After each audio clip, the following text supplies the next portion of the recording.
Assalamu alaikum students, hope you all will be fine.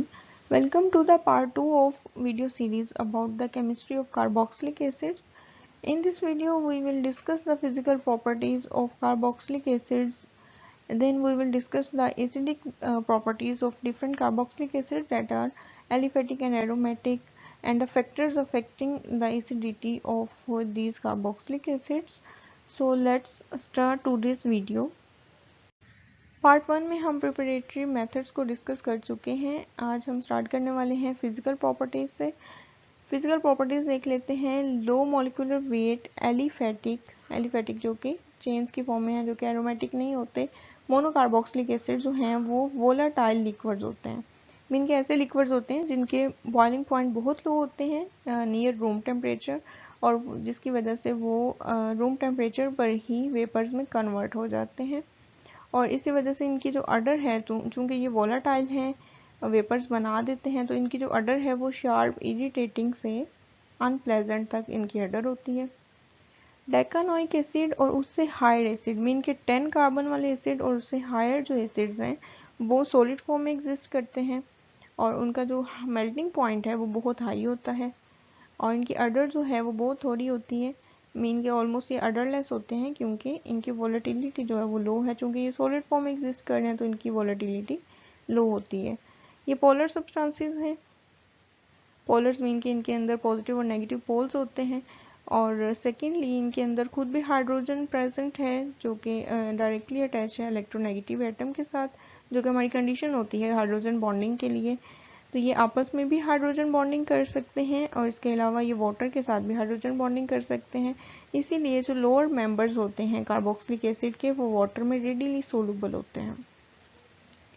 Liquid और solid state में ये cyclic dimer की form में एग्जिस्ट करते हैं या पॉलीमर की फॉर्म में एग्जिस्ट करते हैं।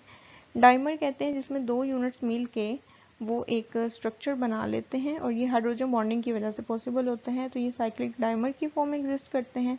और ये जो डाइमर हैं ये इवन गैसियस स्टेट में भी ये डाइमर जो है ये एग्जिस्ट करते हैं, और डाइल्यूट सॉल्यूशंस में भी डाइमर की फॉर्म में ये एग्जिस्ट करते हैं। ये आप साइक्लिक डाइमर देख सकते हैं एसिटिक एसिड का। एसिटिक एसिड के 2 मॉलिक्यूल्स मिलके डाइमर की फॉर्म में एग्जिस्ट करते हैं, और फर्स्ट मॉलिक्यूल का जो कार्बोनाइल ऑक्सीजन है वो सेकंड मॉलिक्यूल की हाइड्रोक्सल हाइड्रोजन के साथ हाइड्रोजन बॉन्डिंग के थ्रू जुड़ा हुआ है, जबकि फर्स्ट मॉलिक्यूल का जो हाइड्रोक्सल हाइड्रोजन है वो सेकंड मॉलिक्यूल के कार्बोनाइल ऑक्सीजन के साथ जुड़ा हुआ है। इस तरह से इनका ये कुछ साइक्लिक स्ट्रक्चर बन जाता है। अगर साइक्लिक स्ट्रक्चर को कंपेयर किया जाए इसी जैसे एक ऐसे कंपाउंड के साथ जो कि सैचुरेटेड है, तो वो हमारे पास होता है 1,4-डाइमेथाइल साइक्लोहेक्सेन। अगर तो हम इनका मॉलिक्यूलर वेट देखते हैं तो मॉलिक्यूलर वेट जो है इन दोनों का ऑलमोस्ट सेम है। डाइमर ऑफ एसिटिक एसिड का 120 है, क्योंकि एसिटिक एसिड का मॉलिक्यूलर वेट 60 होता है, तो 2 मॉलिक्यूल्स इन्वॉल्व हैं, तो 2 मल्टीप्लाई बाई 60 इक्वल टू 120। जबकि साइक्लोहेक्सेन का ये जो डेरिवेटिव है इसका मॉलिक्यूलर वेट 112 है। तो बॉइलिंग पॉइंट जो है वो भी ऑलमोस्ट इनके सिमिलर हैं। डाइमर के जो डाइमर ऑफ एसिटिक एसिड का जो बॉइलिंग पॉइंट है वो 118.1 है, जबकि साइक्लोहेक्सेन के इस डेरिवेटिव का जो बॉइलिंग पॉइंट है वो 119.4 है। और ये जो इनकी रिजेम्बलेंस है प्रॉपर्टीज़ में, ये इनके सिमिलर स्ट्रक्चर की वजह से है। नेक्स्ट हम मेल्टिंग एंड बॉइलिंग पॉइंट्स देख लेते हैं कार्बोक्सिलिक एसिड्स के। कार्बोक्सिलिक एसिड्स के मेल्टिंग और बॉइलिंग पॉइंट्स यूजुअली हाई होते हैं, और अल्कोहल से अगर कंपैरिजन किया जाए तो अल्कोहल से भी इनके melting and boiling points high हैं। चूँकि दोनों में ही हाइड्रोजन बॉन्डिंग एग्जिस्ट करती है, लेकिन जो स्ट्रेंथ ऑफ हाइड्रोजन बॉन्डिंग है कार्बोक्सिलिक एसिड में ज़्यादा है, जबकि अल्कोहल्स में जो हाइड्रोजन बॉन्डिंग है वो बहुत ज़्यादा स्ट्रॉन्ग नहीं होती। इसी वजह से हाई इंटरमोलिकुलर फोर्सेज होने की वजह से कार्बोक्सिलिक एसिड्स के melting and boiling points high होते हैं। मेल्टिंग पॉइंट्स जो हैं वो सॉ टूथ रूल को फॉलो करते हैं। सॉ टूथ रूल जैसे कि हमारे पास एक जो है वो वैल्यू नीचे एक जो है थोड़ा सा हाई आती है, नेक्स्ट वाली फिर से लो, तो इसका मतलब है कि आपके पास जो मेल्टिंग पॉइंट है एक मेंबर का लो होता है तो नेक्स्ट वाले का हायर होता है, उससे नेक्स्ट वाले का फिर से लो हो जाता है, उससे नेक्स्ट वाले का हाई होता है, और इस तरह से ये सॉ टूथ टाइप जो है आप इसको ड्रॉ कर सकते हैं मेल्टिंग पॉइंट्स को। इवन कार्बन नंबर वाले जो कंपाउंड्स हैं जिनमें कार्बन नंबर इवन है उनका मेल्टिंग पॉइंट यूजुअली हाई होता है, जबकि ओड वालों का लो होता है, तो इसीलिए ये अरेंजमेंट आती है सॉ टूथ लाइक। तो 5 कार्बन एसिड जो है वो एक आपके पास लिमिटिंग केस है, और इसका जो है मेल्टिंग पॉइंट वो लोएस्ट होता है among all the carboxylic acids, इसका लोएस्ट मेल्टिंग पॉइंट है।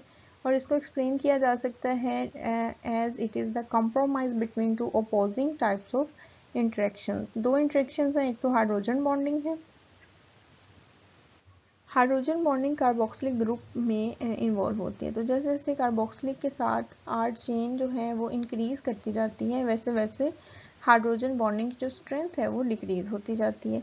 सेकेंड नंबर पे जो आर ग्रुप की जो चेन है वो जैसे जैसे इंक्रीज करती है, तो उनके दरमियान जो वॉन्डर वॉल फोर्सेस हैं डिफरेंट मॉलिक्यूल्स की आर चेन्स की जो वॉन्डर वॉल फोर्सेस इंट्रैक्शंस हैं वो ज़्यादा होते जाते हैं। मीन की चेन लेंथ इंक्रीज करने से वॉन्डर वॉल फोर्सेस तो ज़्यादा हो रही हैं, लेकिन हाइड्रोजन बॉन्डिंग कम हो रही है।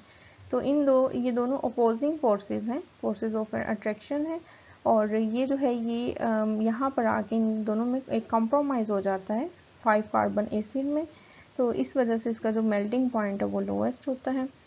बॉइलिंग पॉइंट देख लेते हैं। बॉइलिंग पॉइंट अगर हम इनको डिफरेंट ऑर्गेनिक केमिस्ट्री की जितनी भी हमने क्लासेस हमारे पास होती हैं उनके साथ कंपैरिजन करें, जैसे अल्केन्स के साथ हम इनका कंपैरिजन करें, तो अल्केन्स के कोरेस्पॉन्डिंग इनका जो मेल्टिंग बॉइलिंग पॉइंट है वो बहुत ज़्यादा हाई होता है। मीन कि हम सेम मॉलिक्यूलर वेट का एक अल्केन ले लें और एक जो है वो कार्बोक्सिलिक एसिड ले लें, तो कार्बोक्सिलिक एसिड जो है उसका मेल्टिंग पॉइंट बहुत हाई होगा और अल्कोहल से भी हाई होता है। इसकी एक एग्जांपल देख लें, ये आपके पास प्रोपेनोइक एसिड है और यहाँ पे एन ब्यूटाइल अल्कोहल है, दोनों का जो मॉलिक्यूलर वेट है वो सेम है। और बॉइलिंग पॉइंट में आप डिफरेंस यहाँ पे से चेक कर सकते हैं। अल्कोहल जो है उसका 118 बॉइलिंग पॉइंट है, जबकि प्रोपेनोइक एसिड जो कि हमारे पास एक कार्बोक्सिलिक एसिड है इसका मेल्टिंग पॉइंट हाई है, 141 डिग्री सेंटीग्रेड है, और ऑलमोस्ट इनका जो डिफरेंस है वो 20 डिग्री सेल्सियस का डिफरेंस है। और इनका जो मेल्टिंग पॉइंट हाई है वो उसको हम एट्रीब्यूट करते हैं हाई हाइड्रोजन बॉन्डिंग को, क्योंकि जैसा कि हमने यहाँ पर भी देखा जब डाइमर बना था तो एक मॉलिक्यूल 2 हाइड्रोजन बॉन्ड्स बना रहा है, तो कार्बोक्सिलिक का एक ग्रुप 2 हाइड्रोजन बॉन्ड्स बना सकता है पर मॉलिक्यूल, जबकि हाइड्रोक्सिल जो कि अल्कोहल में प्रेजेंट होता है इसका एक मॉलिक्यूल एक ही हाइड्रोजन बॉन्ड बना सकता है। तो इस रीज़न की वजह से इंटरमॉलिक्यूलर फोर्सेस जो हैं कार्बोक्सिलिक में स्ट्रॉन्ग होने की वजह से इनके melting and boiling points high होते हैं। नेक्स्ट फिजिकल प्रॉपर्टी है सोलबिलिटी। सोलबिलिटी हम चेक करते हैं कि हमारा जो गिवन कंपाउंड है वो किस तरह के सॉल्वेंट में सोलूबल है। हमारे पास दो तरह के मेनली सॉल्वेंट्स होते हैं, एक पोलर होते हैं और एक नॉन पोलर होते हैं। तो पोलर सॉल्वेंट्स में पोलर जो सब्सटेंसेस हैं वो सोलूबल होती हैं, नॉन पोलर में नॉन पोलर सब्सटेंसेस सोलूबल होती हैं। अगर हम अपने कार्बोक्सिलिक एसिड के स्ट्रक्चर को देखें तो उसमें एक पोलर एंड है, मीन के कार्बोक्सिलिक एंड जो है वो पोलर है और वो हाइड्रोजन बॉन्डिंग भी बना सकता है, कैपेबल ऑफ मेकिंग और फॉर्मिंग हाइड्रोजन बॉन्ड है। जबकि दूसरे वाले जो है आर चेन होती है जो कि अल्काइल ग्रुप्स होते हैं वो हाइड्रोफोबिक इन नेचर होते हैं, वो नॉन पोलर होते हैं, वो नॉन पोलर सॉल्वेंट्स में सोलबल होते हैं। तो इनके जो लोअर मेंबर्स हैं जिनमें के आर ग्रुप जो है आर चेन अभी स्मॉल है तो वो इजीली वाटर में सोलबल हो जाते हैं। और जैसे जैसे आर ग्रुप या चेन जो है वो हाई होती जाएगी, उसकी लेंथ ज़्यादा होती जाएगी, वैसे वैसे जो सोलबिलिटी इन पोलर सॉल्वेंट है वो डिक्रीज होती जाएगी और नॉन पोलर सॉल्वेंट्स में ये रेडिली सोलूबल होते हैं। तो 5 कार्बन एसिड जो है ये पार्टली सोलूबल है इन वाटर में, और इससे नीचे के जो मेंबर्स हैं वो सबके सब वाटर में कम्प्लीटली मिजिबल होते हैं। तो हम इस तरह से कह सकते हैं कि वाटर में जो सोलबिलिटी है वो चेन लेंथ के इनवर्सली प्रोपोर्शनल है। जैसे जैसे आर ग्रुप की जो चेन लेंथ है वो इंक्रीज करती जाएगी वैसे वैसे वाटर में सोलबिलिटी डिक्रीज होती जाएगी। मोर देन 10 कार्बन एसिड जो हैं वो सबके सब वाटर में इनसोलुबल होते हैं। नेक्स्ट हम देख लेते हैं एरोमेटिक कार्बोक्सिलिक एसिड्स को। एरोमेटिक कार्बोक्सिलिक एसिड जो है वो सबके सब वाटर में इनसोलुबल हैं। लोअर एसिड्स वाटर में सोलूबल हैं, तो वो वाटर में इसलिए सोलूबल होते हैं क्योंकि वो वाटर के साथ हाइड्रोजन बॉन्डिंग बना लेते हैं। तो यहाँ पे एक एग्जांपल दिखाई गई है कि किस तरह से हाइड्रोजन बॉन्डिंग बनती है। यहाँ पर एक ये हाइड्रोजन बॉन्ड बना हुआ है वाटर और कार्बोनाइल ऑक्सीजन के साथ, और इसी तरह से वाटर की ऑक्सीजन और कार्बोनाइल का जो हाइड्रोक्सल की हाइड्रोजन है वो भी बॉन्डिंग कर लेता है। तो कुछ इस तरह से इंटरेक्शन होती है और वाटर में इजीली सोलुबल हो जाते हैं। नेक्स्ट आते हैं हम एसिडिटी ऑफ कार्बोक्सिलिक एसिड्स पे। जैसे कि नेम से ही जाहिर है कि ये एसिड्स हैं, तो इनकी जो एसिडिटी है उसको हम चेक कर लेते हैं। चूँकि कार्बोक्सिलिक एसिड्स प्रोटॉन डोनेट करने की एबिलिटी रखते हैं, तो इसीलिए इनको हम एसिड कहते हैं। एसिटिक एसिड को अगर हम वाटर में डिसॉल्व करते हैं तो ये आयोनाइज हो जाता है और इनके दरमियान एक इक्विलिब्रियम एस्टेब्लिश हो जाती है।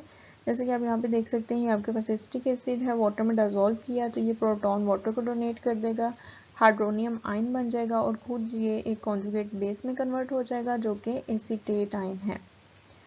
ये एसीटेट आयन है जो कि यहाँ पे कॉन्जुगेट बेस बनी है। इस एक्सप्रेशन के लिए अगर हम आयोनाइजेशन कांस्टेंट की वैल्यू लिखें फॉर एसिड, तो ये हमारे पास कुछ इस तरह से आते हैं। चूँकि ये एक वीक एसिड होता है, कार्बोक्सिलिक एसिड जो हैं ये मिनरल एसिड्स जो कि हमारे पास HCl, H2SO4 और नाइट्रिक एसिड हैं, उनके मुकाबले में बहुत वीक एसिड्स हैं। लेकिन अगर हम ऑर्गेनिक कंपाउंड्स की डिफरेंट क्लासेस के साथ इनकी एसिडिटी का कंपैरिजन करें तो ये जितने भी ऑर्गेनिक क्लासेस हैं उन सब में हाईली एसिडिक कंपाउंड्स होते हैं। तो वाटर में ये जो है ये as a weak acid behave करता है, एसिटिक एसिड। तो वाटर में ऑलमोस्ट जो है वाटर की जो कंसनट्रेशन वो कांस्टेंट होगी, तो हम इसके लिए जो इक्विलिब्रियम कांस्टेंट लिखते हैं उसमें ये दोनों प्रोडक्ट्स आ जाती हैं और नीचे हमारे पास यहाँ पे रिएक्टेंट में सिर्फ एसिटिक एसिड आता है। क्योंकि वाटर एक्सेस में है और वाटर जो है वो बहुत ज़्यादा यूज़ नहीं हो रहा है, एक्सेस में है, तो इसलिए अभी ऑलमोस्ट कांस्टेंट होने की वजह से इसको भी हम यहाँ से इधर लेके जा चुके हैं, इसीलिए KC जो है KA में कन्वर्ट हो चुका है।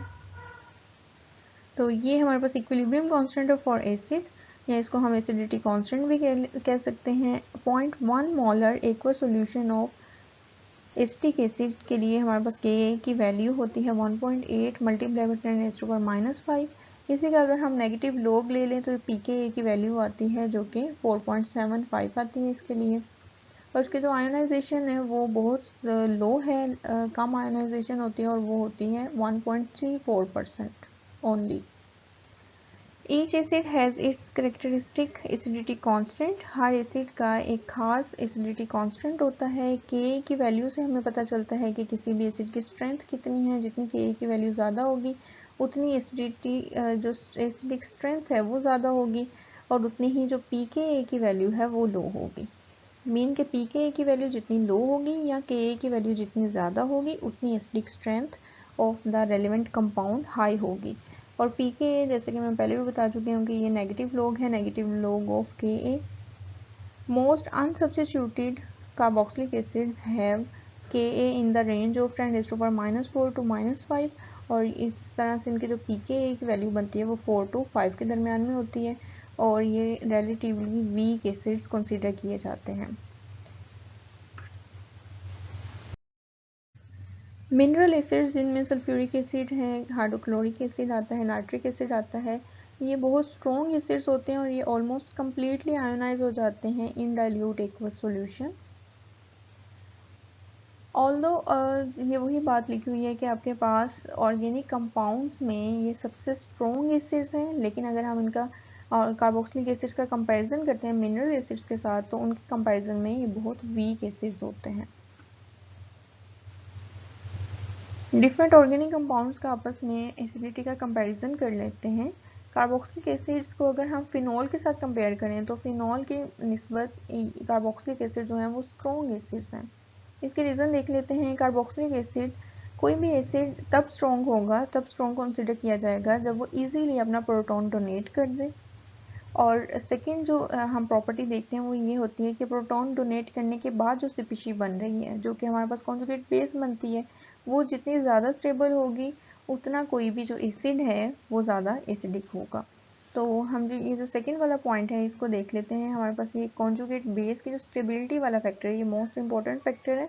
अगर तो हम कॉन्जुगेट बेस देखें कार्बोक्सिलिक एसिड में से अगर तो हम प्रोटॉन रिमूव कर देते हैं उसके बाद कुछ इस तरह की स्पीशी आती है एज कॉन्जुगेट बेस। और जबकि फिनोल में से हाइड्रोजन रिमूव करने के बाद कुछ इस तरह की स्पीशी आती है जिसको हम फिनोक्साइड कहते हैं। तो कार्बोक्सिलेट की स्टेबिलिटी देख लेते हैं। कार्बोक्सिलेट में ये जो नेगेटिव चार्ज है ये डीलोकलाइज हो जाता है, ये यहाँ पे शिफ्ट होगा, देन जो है ये यहाँ पे शिफ्ट होगा और ये आपके पास एक नया स्ट्रक्चर बन जाएगा। दोनों ही कार्बोक्सिलेट आयन है।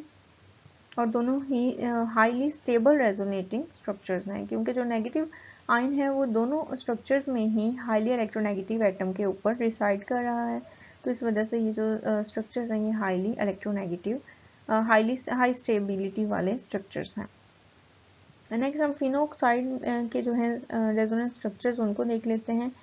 इस केस में हमारे पास 4 रेजोनेटिंग स्ट्रक्चर्स बनते हैं, लेकिन अगर हम इसको देखें तो यहाँ पे ये जब डीलोकलाइजेशन होती है ये इस नेगेटिव चार्ज की, तो सबसे पहले ये वाला स्ट्रक्चर बनता है जिसमें कार्बन के ऊपर नेगेटिव चार्ज है ऑर्थो पोजीशन पे। नेक्स्ट स्ट्रक्चर जो आता है उसमें पैरा पोजीशन पे नेगेटिव चार्ज आता है, उससे नेक्स्ट वाले में दोबारा से सेकेंड वाली ऑर्थो पोजीशन पे आता है। तो इस तरह से ये नेगेटिव चार्ज डीलोकलाइज हुआ है।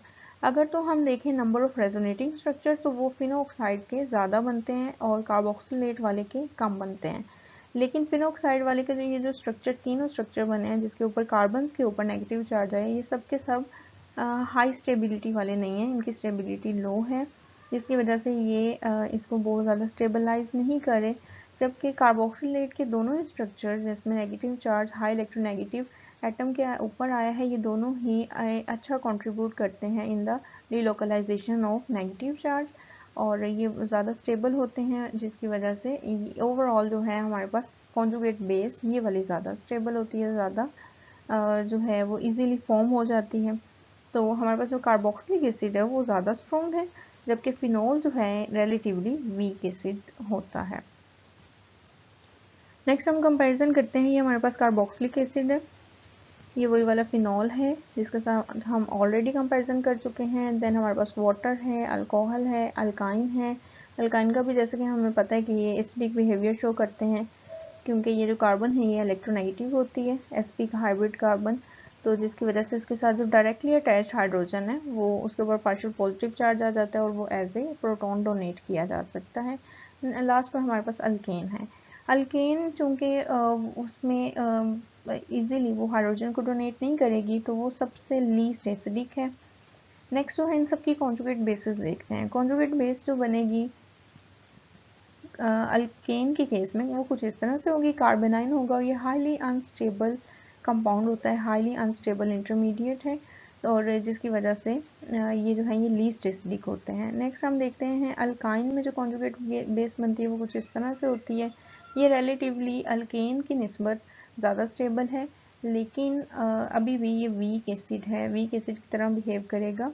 अगर तो हम नेक्स्ट वाला देखें अल्कोहल के केस में, अल्कोक्साइड हमारे पास कॉन्जुगेट बेस बनती है। अल्कोक्साइड जिसके ऊपर नेगेटिव चार्ज एक हाई इलेक्ट्रोनेगेटिव एटम के ऊपर है, लेकिन यहाँ पर कोई भी डीलोकलाइजेशन नहीं हो रही, मीन कि ये जो नेगेटिव चार्ज है यहीं पे स्टे किया हुआ है, लोकलाइज्ड है, ये कहीं भी डीलोकलाइज नहीं हो रहा, जिसकी वजह से ये भी बहुत ज़्यादा स्टेबल स्ट्रक्चर नहीं है। वाटर में अगर हम देखें, वाटर और अल्कोहल का कंपैरिजन करें तो उसमें एक फैक्टर है कि अल्कोहल में आर ग्रुप अटैच है। आर ग्रुप्स जो हैं वो चूँकि अल्काइल ग्रुप्स होते हैं ये इलेक्ट्रॉन डोनेटिंग नेचर के होते हैं, थोड़ा बहुत इनका इफेक्ट होता है इलेक्ट्रॉन डोनेटिंग, तो जिसकी वजह से ये नेगेटिव चार्ज के ऊपर मज़ीद नेगेटिव चार्ज को इन्हांस करेंगे और उसको मज़ीद डिस्टेबलाइज करने का काम करेंगे। जबकि वाटर में ऐसा कोई भी इफेक्ट प्रेजेंट नहीं है, इसलिए ये वाटर जो है वो अल्कोहल से ज़्यादा एसिडिक होता है।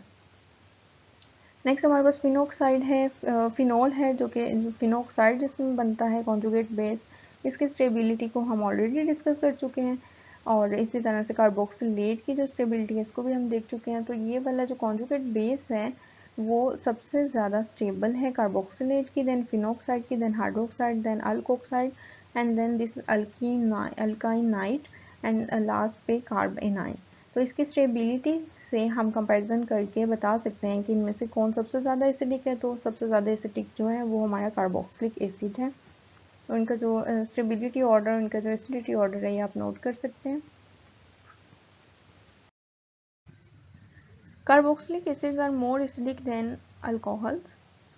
दोनों में स्ट्रक्चरल सिमिलैरिटी है क्योंकि दोनों में हाइड्रोक्सल प्रेजेंट है।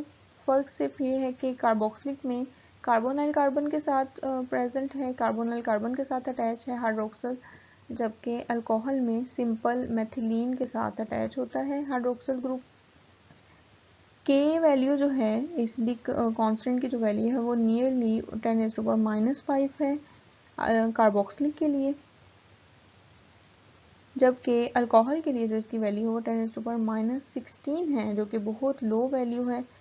तो हम कह सकते हैं कि जो कार्बोक्सिलिक एसिड्स हैं वो 10⁻11 टाइम्स मोर स्ट्रॉन्गर एसिड हैं देन अल्कोहल्स।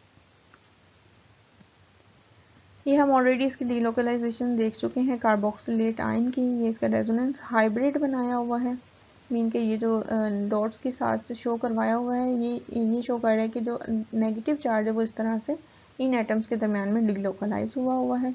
जबकि अल्कोहल में देखें तो यहाँ पर कोई भी डीलोकलाइजेशन नहीं है, जो नेगेटिव चार्ज है वो ऑक्सीजन के ऊपर है और ये हाईली अनस्टेबल एक कंपाउंड बनता है, जिसकी वजह से अल्कोहल्स बहुत ज़्यादा लो एसिडिक प्रॉपर्टी शो करते हैं। इनमें कोई भी रेजोनेंस पॉसिबल नहीं है, कोई भी स्टेबलाइजिंग इफेक्ट यहाँ पर अल्कोहल्स की केस में नहीं है।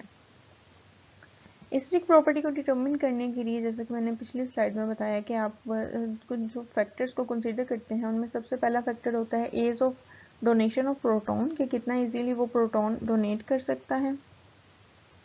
सेकेंड हमारे पास आता है stability of the resulting conjugate base.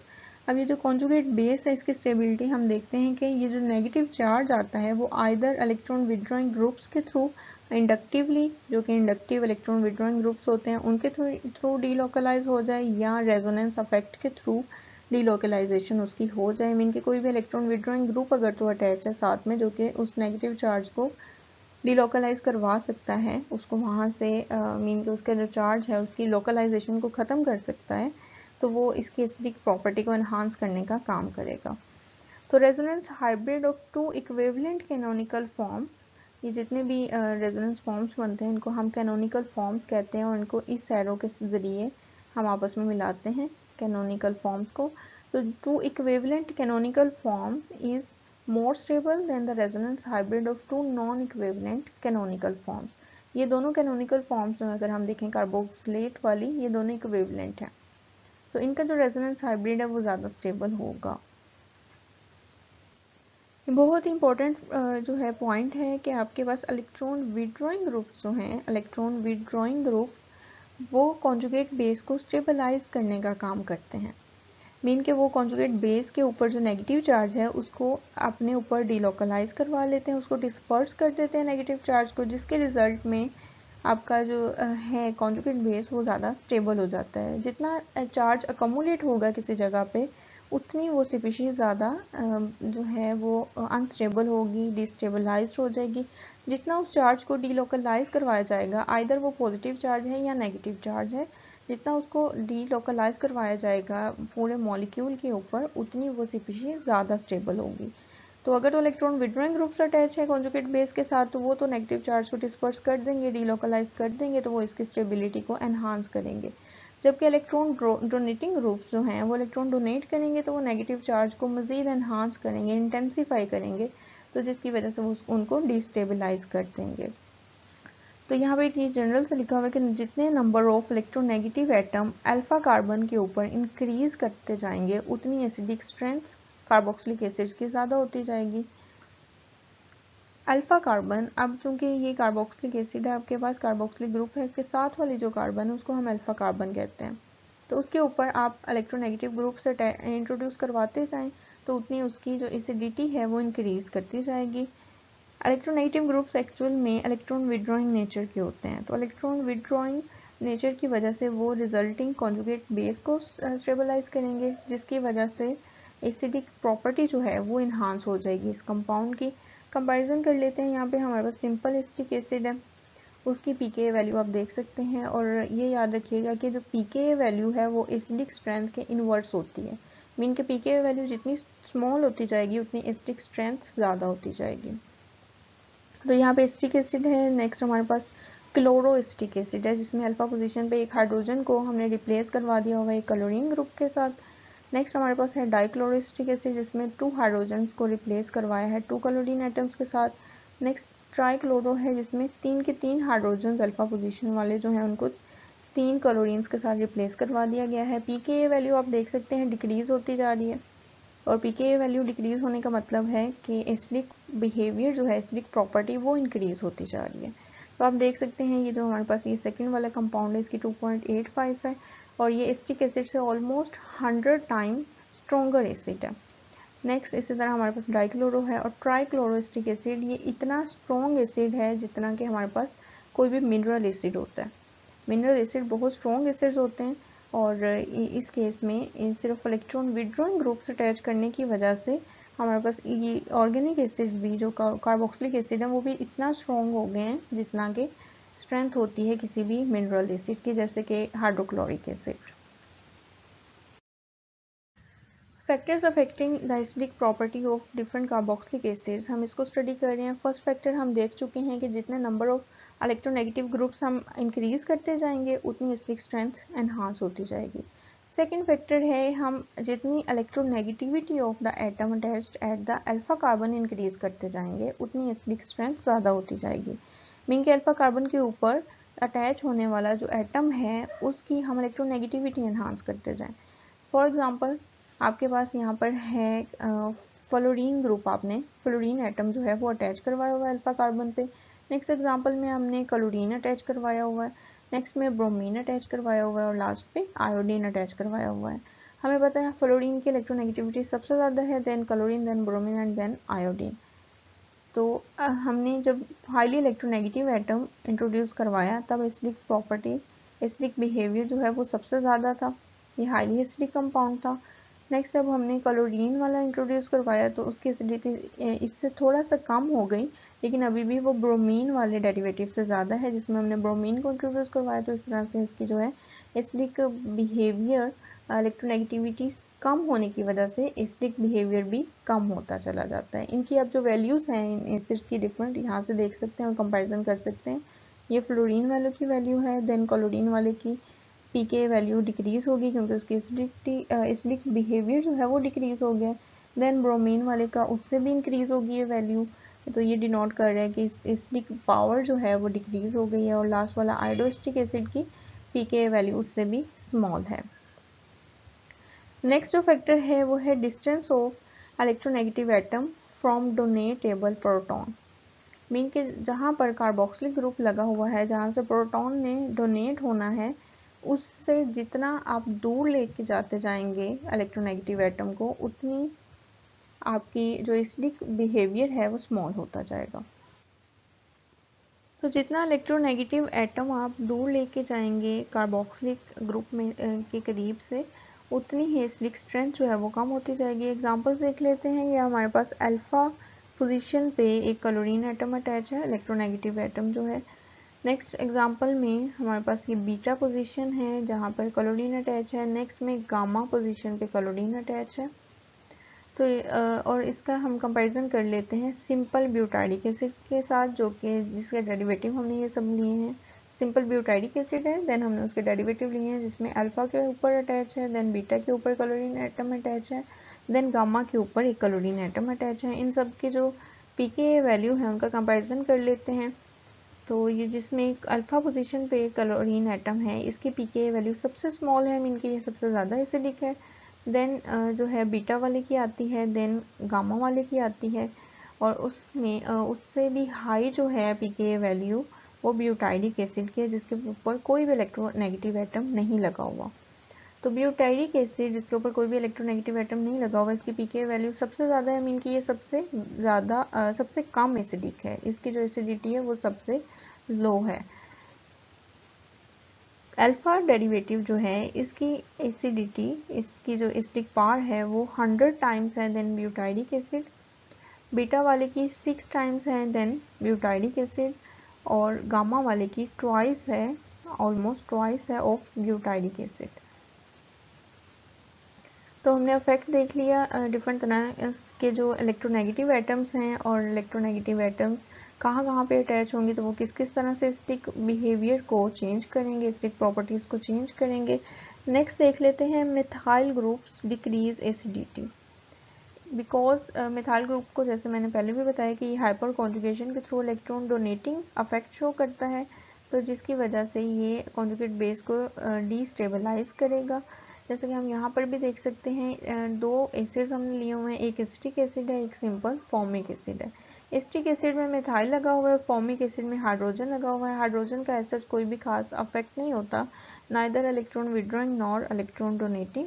तो मिथाइल ग्रुप जो है उसका इसके कंपैरिजन में इलेक्ट्रॉन डोनेटिंग इफेक्ट है। इलेक्ट्रॉन डोनेटिंग इफेक्ट होने की वजह से इसकी एसिडिटी थोड़ी सी लो होती है, जबकि फॉर्मिक एसिड की हाई होती है।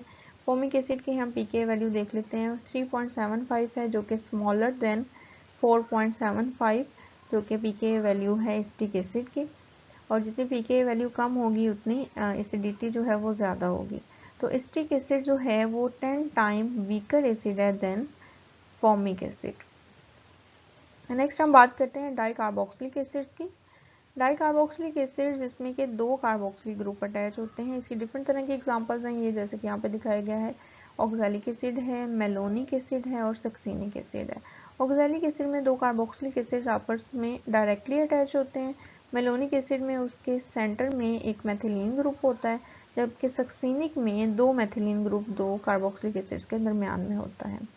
तो इनके पीके वैल्यू की आप कंपैरिजन कर सकते हैं। पीके 1 जो है ये डिनोट कर रहा है कि जब आपका इनमें से एक कार्बोक्सिलिक एसिड में से हाइड्रोजन रिमूव होगा तो उसकी पीके वैल्यू जो है वो पीके 1 है, और उसके रिमूव होने के बाद जब सेकंड वाला रिमूव होगा तो वो वाली जो वैल्यू है वो पीके 2 के साथ डिनोट की गई है। तो डाई कार्बोक्सिलिक एसिड की पीके वैल्यू 2 होती हैं। फर्स्ट वाली जो है वो हमेशा पीके ए वैल्यू लो होगी, मीन के जब फर्स्ट वाला है तब एसिडिटी इसकी ज़्यादा है, और फर्स्ट प्रोटॉन डोनेट करने के बाद सेकेंड वाला जो प्रोटॉन है वो इतना इजीली रिमूव नहीं होता है, जिसकी वजह से इसकी जो पीके वैल्यू है वो इंक्रीज कर जाती है और एसिडिटी जो है वो डिक्रीज कर देती है। तो dicarboxylic acids after donation of first proton, आपके पास जो ग्रुप है प्रोटॉन जब वो डोनेट कर देता है तो वो वाला जो ग्रुप बनता है उसके साथ जो भी अटैच होता है वो प्लस आई इफेक्ट शो करता है। प्लस आई मीन के वो इलेक्ट्रॉन डोनेट करने की जो है उसकी एबिलिटी होती है, क्योंकि इसके ऊपर नेगेटिव चार्ज आ गया तो ये सेकंड वाला जो ग्रुप है जो कि कार्बोक्सिलिक ग्रुप इसके साथ अटैच है उसकी एसिडिटी को डिक्रीज कर देगा। डाइकार्बोक्सिलिक एसिड्स के केस में जितना दोनों कार्बोक्सिलिक एसिड्स एक दूसरे से दूर होते जाएंगे, मीन के इंटरवेनिंग कार्बन्स आप ऐड करते जाएं, जैसे कि मेलोनिक एसिड में एक कार्बन होती है 2 कार्बोक्सिलिक ग्रुप्स के दरमियान में, सक्सिनिक एसिड में 2 होती हैं।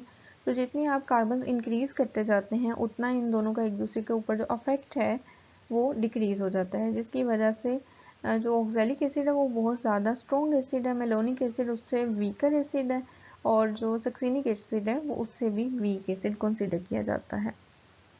नेक्स्ट हमारे पास फैक्टर आता है नेचर ऑफ हाइब्रिडाइजेशन का। हाइब्रिडाइजेशन किस तरह से एसिडिक स्ट्रेंथ को इन्फ्लुएंस करती है।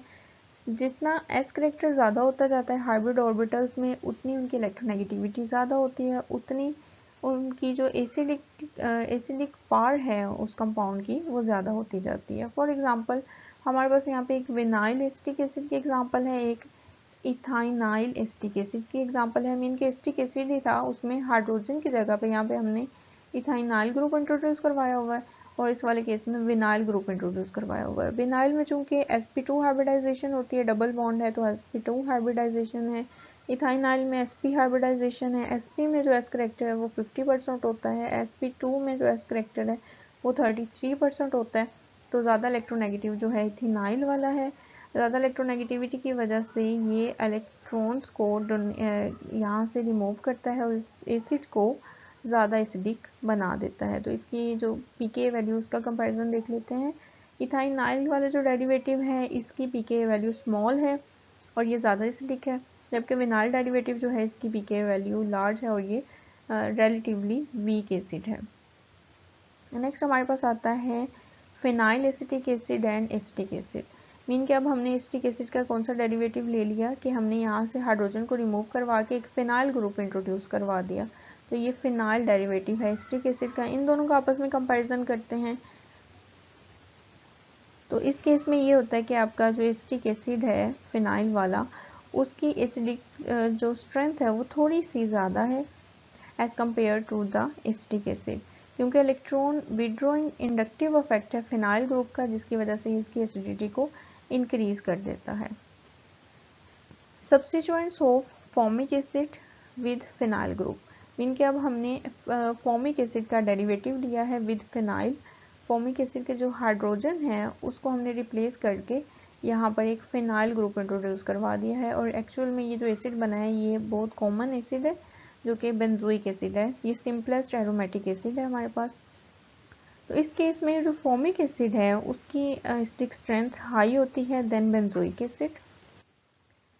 अब यहाँ पे फिनाइल ने अपने इलेक्ट्रॉन विड्रॉइंग नेचर जो है वो शो नहीं की। मीन के यहाँ पर ऐसा क्या हुआ कि आपके जो बेंजोइक एसिड है वो वीकर एसिड है देन फॉर्मिक एसिड। तो इसकी रीज़न देख लेते हैं। बेंजोइक एसिड में एक्चुअल में ऐसे होता है कि आपके चूंकि ये बेंजोइक बेंजीन रिंग है जिसके ऊपर पूरे का पूरा पाई इलेक्ट्रॉन्स का की डीलोकलाइजेशन है और उसका पाई इलेक्ट्रॉन है। तो ये क्या करते हैं कि पाई ऑर्बिटल्स जो हैं रिंग के वो ओवरलैप कर लेते हैं पाई ऑर्बिटल ऑफ कार्बोनाइल ग्रुप के साथ। तो जिसकी वजह से ये अपने इलेक्ट्रॉन डेंसिटी जो है वो इसके ऊपर शिफ्ट कर रहे हैं। इलेक्ट्रॉन डेंसिटी जब इनको शिफ्ट करते हैं तो OH बॉन्ड जो है वो अब स्ट्रॉन्ग हो गया। इनके अब यहाँ से प्रोटॉन को रिमूव करना बहुत ज़्यादा इजी नहीं रहा जितना कि पहले इजी था। अब इलेक्ट्रॉन डेंसिटी इनके पास ज़्यादा हो गया तो प्रोटॉन की जो इलेक्ट्रो पॉजिटिव नेचर है इनके उसके ऊपर जो पॉजिटिव चार्ज था वो थोड़ा सा डिक्रीज हो गया। तो जिसकी वजह से प्रोटॉन को डोनेट करना बहुत ज़्यादा इजी नहीं रहता है। इस वजह से इसकी जो एसिडिक पावर है वो डिक्रीज हो जाती है। नेक्स्ट हम कंपैरिजन करते हैं acidic properties of aromatic carboxylic acids का और जो जो फैक्टर्स इनके ऊपर अफेक्ट करते हैं वो देख लेंगे। एरोमेटिक कार्बोक्सिलिक एसिड में जो सिंपलेस्ट कार्बोक्सिलिक एसिड है वो बेंजोइक एसिड है जिसमें बेंजीन है और उसके ऊपर एक सब्स्टिट्यूएंट अटैच है जो कि कार्बोक्सिलिक ग्रुप है। कार्बोक्सिलिक ग्रुप जिस कार्बन के ऊपर प्रेजेंट है उसके जो साथ वाले कार्बन हैं उनको हम ऑर्थो पोजीशंस कहते हैं। उससे नेक्स्ट वाले जो कार्बन्स हैं उन जो पोजीशंस हैं उनको हम मेटा पोजीशंस कहते हैं। और इस कार्बोक्सिलिक के जो ऑपोजिट पे आपके पास ये वाली कार्बन है जो कि पोजीशन है इसको हम पैरा पोजीशन कहते हैं। तो डिफरेंट तरह के ग्रुप्स जो कि ऑर्थो मेटा या पैरा पोजीशन के ऊपर के अटैच होते हैं वो डिफरेंट तरह से एसिडिक स्ट्रेंथ को अफेक्ट कर रहे होते हैं कार्बोक्सिलिक एसिड्स की। तो these are affected by the presence of substituents. Substituents हमारे पास डिफरेंट तरह के हो सकते हैं। फर्स्ट नंबर पे ऐसे सब्स्टिट्यूएंट्स जो कि इलेक्ट्रॉन डोनेट करते हैं।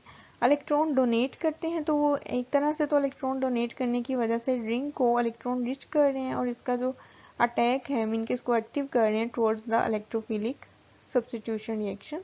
लेकिन साथ ही साथ चूंकि ये कार्बोक्सिलिक एसिड का डेरिवेटिव है तो OH जो बॉन्ड है जो कि कार्बोनाइल के साथ अटैच है OH बॉन्ड वो सब ग्रुप जो कि इस OH बॉन्ड को स्ट्रेंथन अप कर रहे हैं वो एसिड वीकनिंग इफेक्ट शो करते हैं।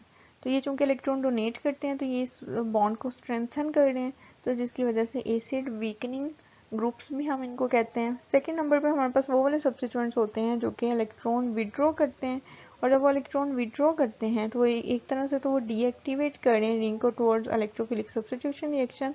लेकिन सेकेंडली वो क्या कर रहे हैं कि जब वो इलेक्ट्रॉन विड्रॉ कर रहे हैं तो ये वाला बॉन्ड भी जो है इनके भी जो बॉन्ड है ये वीकन हो जाता है और जब ये बॉन्ड वीक हो जाएगा तो प्रोटॉन जो है वो इजीली डोनेट हो सकता है यहाँ से।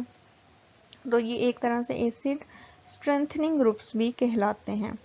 नेक्स्ट हमारे पास एक इम्पॉर्टेंट फैक्ट है ऑर्थो अफेक्ट। ऑर्थो अफेक्ट ये है कि ऑलमोस्ट जितने भी सब्स्टिट्यूएंट्स हैं जो कि ऑर्थो पोजीशन पे लगे होते हैं आइदर वो इलेक्ट्रॉन विड्रॉइंग नेचर के हैं या इलेक्ट्रॉन डोनेटिंग नेचर के हैं। मीन के आइदर वो एक्टिवेटिंग ग्रुप्स हैं या डीएक्टिवेटिंग ग्रुप्स हैं। वो सब के सब जो हैं एसिड स्ट्रेंथनिंग इफेक्ट रखते हैं। मीन के जो भी सब्स्टिट्यूएंट्स ऑर्थो पोजीशन के ऊपर अटैच होते हैं वो वाला जो डेरिवेटिव होगा डिफरेंट कार्बोक्सिलिक एसिड्स का वो रिलेटिवली ज़्यादा एसिडिक होगा। तो इसको हम ऑर्थो अफेक्ट भी कहते हैं क्योंकि ऑर्थो पोजीशन पे प्रेजेंट होने वाले सब्स्टिट्यूएंट्स ये अफेक्ट शो करते हैं तो इसलिए हम इनको ऑर्थो अफेक्ट कहते हैं। Out of Meta para and ortho substituted products ortho one is more acidic. ये ऑर्थो अफेक्ट का रिजल्ट है।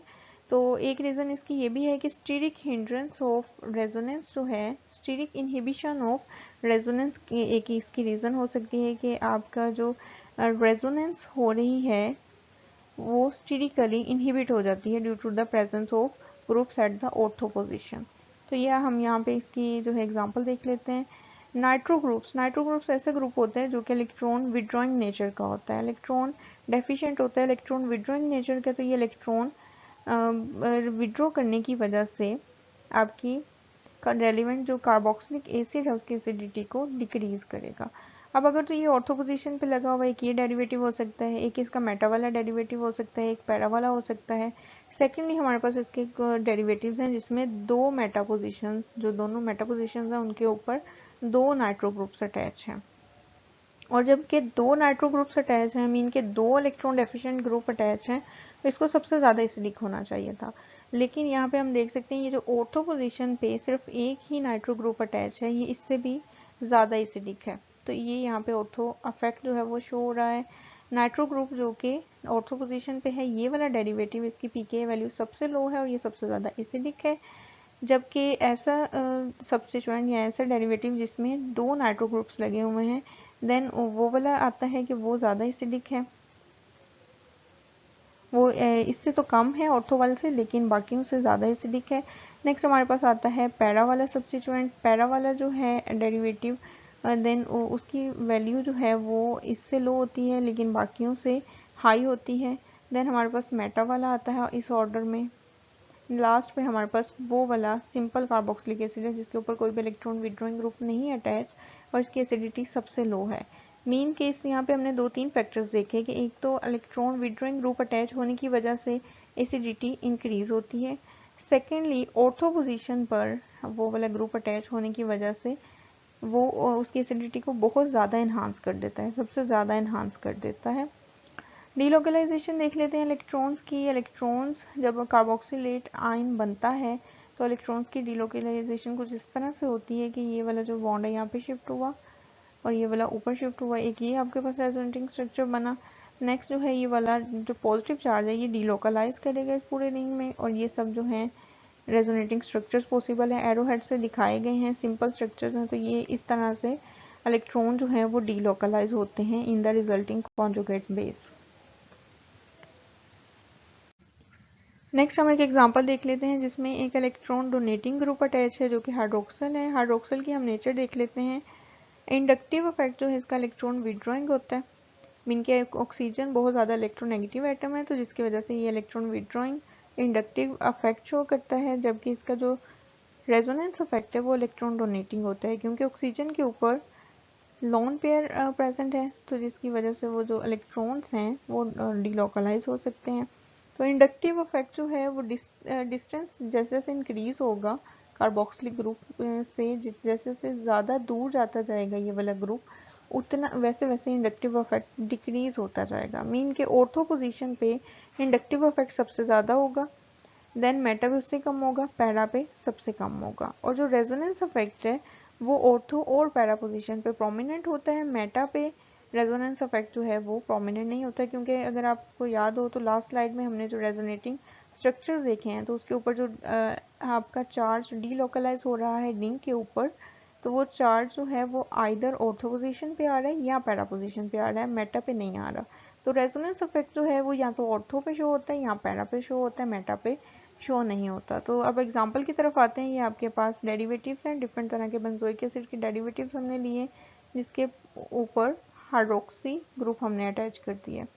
तो हाइड्रोक्सी ग्रुप चूंकि इसका ऑर्थो पोजीशन पे electron withdrawing inductive effect show होना है, तो जिसकी वजह से ये यहाँ पर इसकी एसिडिटी को सबसे ज़्यादा कर देता है। इलेक्ट्रॉन विड्रॉइंग नेचर की वजह से इंडक्टिवली ये कार्बोक्सिलिक एसिड की एसिडिटी को एनहांस कर रहे हैं, ये सबसे ज़्यादा एसिडिक है। देन हमारे पास मेटा वाला डेरिवेटिव है, क्योंकि मेटा पे रेजोनेंस इफेक्ट जो है वो शो नहीं होता, तो यहाँ पे इसकी जो इलेक्ट्रॉन डोनेटिंग नेचर है वो शो नहीं हो रही। लेकिन चूंकि ये मेटा पे प्रेजेंट है, अभी भी इसका थोड़ा बहुत इंडक्टिव इफेक्ट है जो कि इलेक्ट्रॉन विड्रॉइंग है, तो इलेक्ट्रॉन विड्रॉइंग नेचर शो करवाने की वजह से ये थोड़ा सा ज़्यादा एसिडिक है। देन हमारे पास सिंपल आता है बेंजोइक एसिड जिसके ऊपर कोई भी हाइड्रोक्सिल ग्रुप लगा नहीं हुआ, तो ये इसकी एसिडिक पावर जो है वो यहाँ पर लाई करती है थर्ड नंबर पे। नेक्स्ट जो लास्ट वाला है जो कि पैरा डेरिवेटिव है, जिसमें कि पैरा पोजीशन पे हाइड्रोक्सिल ग्रुप अटैच है, तो पैरा पोजीशन पे electron withdrawing inductive effect almost negligible है, क्योंकि जैसे जैसे कार्बोक्सिलिक ग्रुप से हाइड्रोक्सिल दूर जाता जाएगा वैसे वैसे इंडक्टिव इफेक्ट लो होता जाएगा। तो यहाँ पर ऑलमोस्ट ना होने के बराबर इसका इलेक्ट्रॉन विड्रॉइंग इंडक्टिव इफेक्ट है, जबकि पैरा पोजीशन पर इलेक्ट्रॉन डोनेटिंग रेजोनेंस इफेक्ट जो है वो शो होता है। तो इलेक्ट्रॉन डोनेटिंग रेजोनेंस इफेक्ट की वजह से ये इसकी एसिडिटी को थोड़ा सा डिक्रीज कर देता है, इसीलिए सिंपल बेंजोइक एसिड के कंपैरिजन में ये जो पैरा हाइड्रोक्सी बेंजोइक एसिड है इसकी एसिडिटी लो होती है। और इनका कंपैरिजन आप डिफरेंट जो इनकी पीके वैल्यू दिखाई गई हैं यहाँ से भी इनका कंपैरिजन कर सकते हैं। अच्छा, ये जो फर्स्ट वाला है इसकी जो एक्स्ट्रा एसिडिटी है वो इंट्रामोलिक्यूलर हाइड्रोजन बॉन्डिंग की वजह से है। इंट्रामोलिक्यूलर हाइड्रोजन बॉन्डिंग मीन कि यहाँ पर जो रिजल्टिंग कार्बोक्सिलेट बनेगा उसकी हाइड्रोजन बॉन्डिंग हो जाएगी इस हाइड्रोजन के साथ, जो कि हाइड्रोक्सिल वाला हाइड्रोजन है इसके साथ इसकी हाइड्रोजन बॉन्डिंग हो जाएगी, जो कि इसको स्टेबलाइज करने का काम करेगा। लास्ट एग्जांपल हम देख लेते हैं, पैथेलिक एसिड है, ऑर्थोपैथेलिक एसिड है और एक पैरापैथेलिक एसिड है। पैथेलिक एसिड हम कहते हैं बेंजीन के ऊपर 2 कार्बोक्सिलिक ग्रुप लगे हों। अगर तो दोनों एक दूसरे के ऑर्थो लगे हुए हैं तो ये ऑर्थोपैथेलिक एसिड है, अगर तो एक दूसरे के पैरा लगे हुए हैं तो ये पैरापैथेलिक एसिड है। अब इनका कंपैरिजन देख लेते हैं। ऑर्थो पे चूंकि कार्बोक्सिलिक ग्रुप जो सेकंड वाला कार्बोक्सिलिक ग्रुप है वो ऑर्थो पोजीशन पे चूंकि करीब ही प्रेजेंट है, तो करीब होने की वजह से ये इंडक्टिव इफेक्ट शो करता है, इलेक्ट्रॉन विड्रॉइंग इंडक्टिव इफेक्ट, जिसकी वजह से ये इस वाले जो बॉन्ड है OH बॉन्ड उसको वीक कर देता है और ये ज़्यादा इजीली यहाँ से रिमूव हो जाता है, मीन कि इसकी एसिडिटी को इंक्रीज कर रहा है। और सेकेंडली जब यहाँ से प्रोटॉन डोनेट हो जाएगा तो उसके बाद जो रिजल्टिंग कॉन्जुगेट बेस है उसको ये स्टेबलाइज कर देता है। यहाँ पर ये जो नेगेटिव चार्ज डेवलप होगा वो हाइड्रोजन बॉन्डिंग डेवलप हो जाएगी इस हाइड्रोजन के साथ, सेकेंड वाला जो ऑर्थो पोजीशन पे कार्बोक्सिलिक ग्रुप लगा हुआ है उसके हाइड्रोजन के साथ, तो जिसकी वजह से ये इसको स्टेबलाइज करने का काम करता है due to intramolecular hydrogen bonding. इस वजह से ये जो ऑर्थो वाला पैथेलिक एसिड है ये ज़्यादा स्ट्रॉन्ग एसिडिक पार्ट रखता है, जबकि जो पैरा वाला है उसमें ये वाला इफेक्ट नहीं होता, जिसकी वजह से ये रिलेटिवली वीकर एसिड है। तो यहाँ तक हमने एसिडिक बिहेवियर को स्टडी किया। इसको अगर हम स्टडी करें तो ये बहुत एक लेंथी टॉपिक है, लेकिन आपके लेवल पे इतना ही काफ़ी है। तो ये बहुत सारे जो फैक्टर्स जो कि इन्वॉल्व होते हैं उन सबको हमने यहाँ पे कवर कर लिया है और इसकी बहुत सारी एग्जांपल्स इसमें इंक्लूड की जा सकती हैं, लेकिन अभी एनफ है इतना, तो आप इनको अच्छे से देखें। अगर आपको कोई भी क्वेरी है तो आप कमेंट सेक्शन में पूछ सकते हैं। अल्लाह हाफिज़।